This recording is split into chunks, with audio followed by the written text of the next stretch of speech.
नमस्कार दोस्तों, कैसे हैं आप सब। पिछले कुछ दिनों से आपने एक चीज़ ज़रूर नोटिस की होगी कि देश में और शेयर बाजार में थोड़ा डर का माहौल बना हुआ है। मार्केट कभी ऊपर जाता है तो कभी अचानक धड़ाम से नीचे गिर जाता है। और इसी बीच एक और बड़ी खबर आई है कि सरकार ने देश में ईएसएमए लागू कर दिया है। अब बहुत से लोगों के मन में ये सवाल है, ईएसएमए आखिर है क्या। तो आज की इस वीडियो में हम इन दोनों चीज़ों को आसान भाषा में समझने वाले हैं, तो वीडियो के अंत तक जरूर देखिए। दोस्तों, पिछले 24 घंटों में इंडियन शेयर मार्केट में काफ़ी उथल पुथल देखने को मिली है। फ्राइडे को मार्केट में एक बड़ा क्रैश आया। एक रिपोर्ट के अनुसार इस गिरावट में इन्वेस्टर्स के लगभग 10 लाख करोड़ रुपए डूब गए। 10 लाख करोड़, ये कोई छोटी रकम नहीं होती दोस्तों।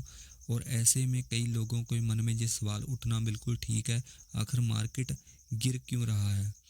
क्या ये सिर्फ एक छोटी गिरावट है या फिर किसी बड़े तूफान की शुरुआत है। दोस्तों, शेयर बाजार भी मौसम की तरह होता है, कभी धूप तो कभी छांव और कभी अचानक तूफान भी आ जाता है।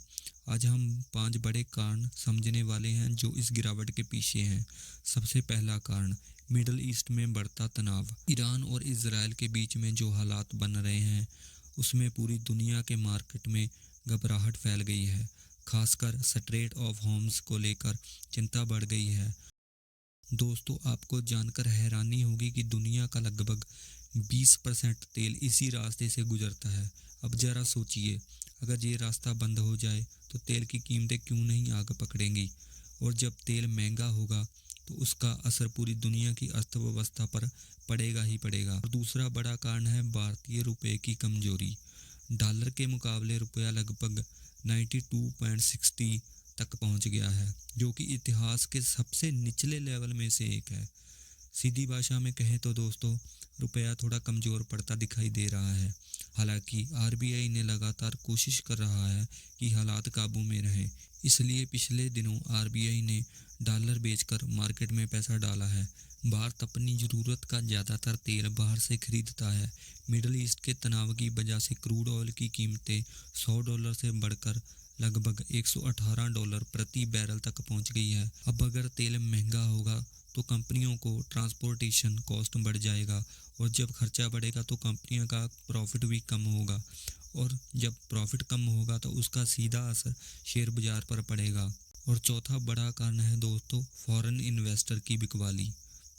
फॉरेन इन्वेस्टर यानी कि एफआई भारतीय बाजार में से पैसा निकाल कर गोल्ड और यूएस डॉलर में लगा रहे हैं। सिर्फ मार्च महीने में ही लगभग 46,000 करोड़ के शेयर बेच दिए गए। दोस्तों, एक कहावत है, जब बड़ी मछलियां तालाब छोड़ने लगती है तो छोटी मछलियां भी घबराने लगती है। मार्केट में अभी कुछ ऐसा ही माहौल दिखाई दे रहा है। और दोस्तों, पांचवा कारण है हाई वैल्यूएशन। काफ़ी समय से कहा जा रहा था कि भारतीय मार्केट का पीई रेशो काफ़ी ज़्यादा हो गया है।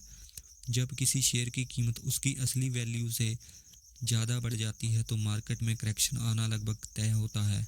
इसलिए अगर आप निफ्टी या कोई भी शेयर खरीदते हैं तो हमेशा उसका पीई रेशो ज़रूर चेक करें। सो दोस्तों, कल रविवार है इसलिए मार्केट तो बंद रहेगा। हमारा गिफ्ट निफ्टी तो प्लस में ही है, लेकिन मंडे को मार्केट काफ़ी ऊपर नीचे हो सकता है। अगर निफ्टी 23,000 का सपोर्ट लेवल तोड़ देता है तो ये 22,700 तक भी गिर सकता है। अब बात करते हैं ईएसएमए के बारे में।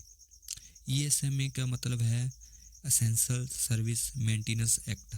मिडल ईस्ट के तनाव की वजह से देश में तेल और गैस की सप्लाई प्रभावित होने का खतरा बढ़ गया है। इसी वजह से सरकार ने 10 मार्च 2026 को ईएसएमए लागू किया, ताकि एलपीजी, पेट्रोल और ज़रूरी सेवाएं बिना रुकावट चलती रहें। ईएसएमए लागू होने के बाद तेल, गैस, बिजली, पानी और राशन जैसे जरूरी सेक्टर में काम करने वाले लोग हड़ताल नहीं कर सकते। अगर कोई कर्मचारी काम करने से मना करता है तो उसके खिलाफ कानूनी कार्रवाई हो सकती है। दोस्तों, लगातार गिरते मार्केट को देखकर कई लोगों का दिल बैठ जाता है, लेकिन असली खिलाड़ी वही होता है जो मुश्किल समय में भी ठंडे दिमाग से फैसला ले। दुनिया के महान निवेशक वारन बफेट ने एक बार कहा था, जब सब लोग डर रहे हों तब लालची बनो। क्योंकि कई बार मार्केट क्रैश दरअसल एक स्टॉक मार्केट सेल की तरह होता है, जहां अच्छी अच्छी कंपनियां के शेयर 30 से 40% सस्ते मिल जाते हैं। और इतिहास भी यही बताता है कि चाहे 2008 का आर्थिक संकट हो या कोविड मार्केट क्रैश, हर बड़ी गिरावट के बाद मार्केट ने नए रिकॉर्ड बनाए हैं। तो अंत में बस यही कहना चाहूँगा, घबराकर फैसले मत लीजिए। शेयर बाजार में पैसा पेशेंस रखने वालों को मिलता है, जल्दबाजी करने वालों को नहीं। अगर वीडियो पसंद आया है तो लाइक और सब्सक्राइब जरूर करें। मिलते हैं अगली वीडियो में। धन्यवाद।